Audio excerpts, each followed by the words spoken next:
ईद खूब मौज मस्ती लगी होती है। जमील मेमन, नॉर्दर्न बाईपास और फिर अगवान बस्ती जो कि बेचारे हिस्ट्री हो गए, लेकिन अभी भी रफाकत की गोद बाकी है। ओपनिंग्स, कैट वॉक्स और फिर हमेशा की तरह इस्लामिक टच के साथ मंडी ओपन होती है। लेकिन हमें इन सब चीज़ों के पीछे लगाकर हमारे पीछे बहुत बड़ा गेम चल रहा होता है। और इसका नतीजा क्या निकलता है?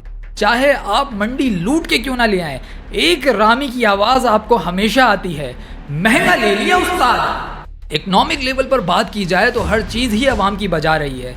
रोटी, कपड़ा, मकान, गोल्ड, घर, गाड़ी, ग्रॉसरी, जिस चीज़ का नाम लें हर चीज़ ही ओवर प्राइज्ड है। मिसाल के तौर पे ये जूता आपके हिसाब से कितने तक का होना चाहिए? 3000, 5000, लेकिन दर हकीकत ये जूता 10,000 से भी ज़्यादा है। यानी आपके और मेरे माइंड में जो प्राइस हैं उससे भी डबल।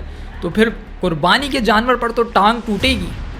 लेकिन यहाँ ज़रा रुकिएगा, ठहरिएगा। क्या इन्फ्लेशन की वजह से हर साल हज़ारों लाखों रुपए की मद में रेंज बढ़ाना समझ में आता है?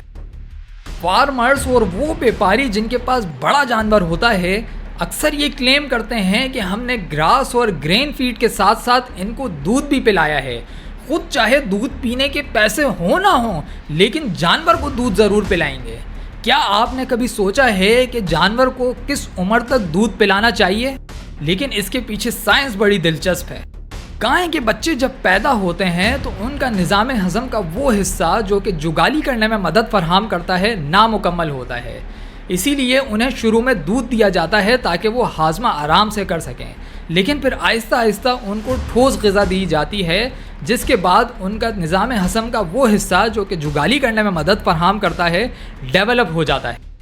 यूरोपियन फूड सेफ्टी अथॉरिटी जैसे यहूदी इदारे ये रेकमेंड करते हैं कि वो जानवर जो कि डेयरी फार्मिंग के लिए इस्तेमाल हों उन्हें सिर्फ 2 महीने तक दूध पिलाना चाहिए, और वो जानवर जो कि बीफ फार्मिंग जैसे ईद उल अज़हा के लिए इस्तेमाल हो रहे हों उन्हें 9 महीने तक दूध पिलाना चाहिए। अगर मज़ीद यहूदी यानी इंटरनेशनल प्रैक्टिस की बात की जाए तो न्यूजीलैंड के डेयरी और बीफ कैटल पूरी दुनिया में माने जाते हैं, लेकिन उन्हें भी मैच्योर एज में दूध नहीं दिया जाता। उनकी डाइट आप देख के हैरान हो जाएंगे कि वो इतने बड़े जानवर सिर्फ ग्रास, ग्रेन और सप्लीमेंट्स जैसे कि कॉटन सीड, सोयाबीन और मैन्युफैक्चरिंग वेस्ट पे पाले जाते हैं। तो फिर दूध, तेल और घी जैसा चूरन तो शौकीनों को खूब पहनाया गया है।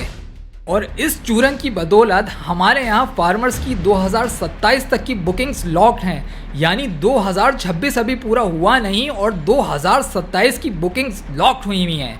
इससे आप जान सकते हैं कि ये फार्मर्स कितना नाजायज़ मुनाफा कमा रहे हैं और कितना चूरन बेच रहे हैं। इससे एक बात समझ में आती है कि चाहे इन्फ्लेशन बढ़े ना बढ़े, लेकिन जानवर को जब तक ये फजूल चीज़ें खिलाई जाएंगी जानवर का रेट ऊपर जाएगा, क्योंकि इन्फ्लेशन का मतलब है अशिया की कीमतों में इजाफा।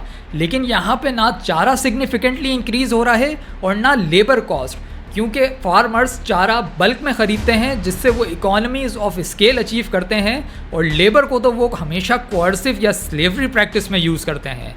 रही बात व्यापारियों की, तो उनकी ज़मीनों पे ये चारा लगता है और वो ये सब उन्हें फ्री पड़ता है। इन फार्मर्स ने व्यापारियों के साथ एक खेल ये भी खेला है कि जब हमारा बड़ा जानवर महंगे दामों में बिक सकता है तो फिर तुम्हारा क्यों नहीं। इसके बाद इन्होंने ये भी किया है कि मंडी में व्यापारियों से जानवर ख़रीदा कम पैसों में और फिर आपको पहनाया ज़्यादा पैसों में, तो फिर जानवर का रेट तो ऊपर जाएगा। इसकी मिसाल 2025 में अगवान बस्ती में मिलती है। फार्मर्स ने इन अगवानियों से डील बनाना शुरू करी और इनसे कम पैसों में जानवर लेकर जमील मेमन में डबल पैसों में जानवर बेचना शुरू कर दिया। यानी एक ट्रांजैक्शन में पैसा डबल। इन्होंने अगवानियों के दिमाग भी 7वें आसमान पर पहुंचा दिए। जब आम कंज्यूमर इन अगवानियों के पास गया तो वो जानते थे कि ये तो हमारा जानवर नहीं लेगा, लेकिन फार्मर ज़रूर लेगा, इसलिए उन्होंने अपने जानवरों के पैसे बढ़ा दिए। और यहाँ आपको एक बात बताते चलें कि ये अगवानी भी जानवरों को ग्रास, ग्रेन और मैन्युफैक्चरिंग वेस्ट ही खिलाते थे, क्योंकि इनके पास तो इतने रिसोर्सेज नहीं कि ये दूध, तेल और घी पिलाएं, लेकिन इनके जानवर फार्मर्स के जानवर को टक्कर दे रहे थे। अब आ जाते हैं मंडी व्लॉगर्स की तरफ, जिनके पास ना जाने इतनी इन्फॉर्मेशन कहाँ से आ जाती है कि पूरे पाकिस्तान में से सिर्फ एक ट्रक मंडी में आ रहा है, लेकिन उनको पता है कि ये ट्रक किस वक्त आ रहा है और किस तारीख को आ रहा है। इन व्लॉगर्स ने इंफॉर्मेशन का चूरन बेचकर रफाकत और सलीम जैसे लोगों के जानवर पूरे कराची और पाकिस्तान में प्रमोट करवाए। ये व्यापारी जानते हैं कि इनके जानवरों की प्रमोशन हो गई है तो ये आपको कभी भी अपना जानवर बारगेन पे नहीं बेचेंगे। फिर नस्ल वाला मसला तो आप जानते ही हैं, ये अबलग है, ये ब्राह्मण है, चीना है, ये नुकरा है, ये पिंक है, और फिर ये साथ ही जानवर के रेट भी लगाते हैं और फिर उसके बाद महंगा कहकर ये भी बात कह देते हैं कि जानवर माशाल्लाह तगड़ा है। लेकिन इन सब का मंडी व्लॉगर्स को क्या फ़ायदा होता है? इंडिविजुअल लेवल पर बात की जाए तो अगर आप मंडी में 5 लाख रुपए लेके घूम रहे हैं और साथ खज्जल खुआरी भी कर रहे हैं तो इसका मतलब ये है कि आप सरवाइव कर रहे हैं, क्योंकि इतने पैसों में आपके पास चॉइसेस होनी चाहिए, ना कि सर्वाइवल।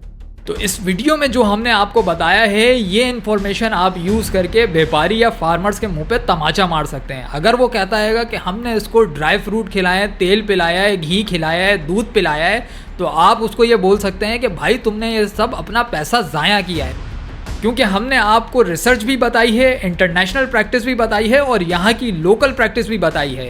अगवानी इन जानवरों को कचरे पे पालते थे।